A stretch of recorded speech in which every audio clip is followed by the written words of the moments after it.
paari sõnaga, mis mulle isiklikult sihiku juures väga meeldib.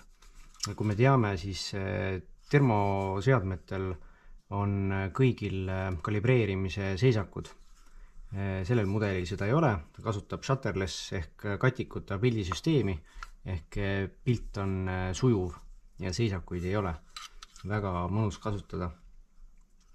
Sisse on ehitatud väike OLED ekraan, mida on optikast väga mõnus vaadata. Pilt on väga selge, kvaliteetne ja sisaldab see sihik juba pilditöötluse algoritmi, mis toob detailid paremini välja.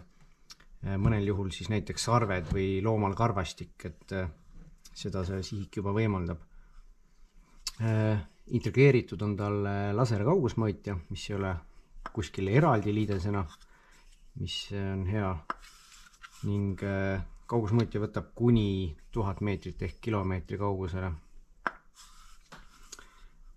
2 akut on komplektis, üks aku kestab kirjade järgi umbes 6 tundi ehk 2 akuga on rohkem kui piisavalt seda aega, et metsas jälgida. Ja soojustuvastus on tal umbes 2,6 kilomeetrit.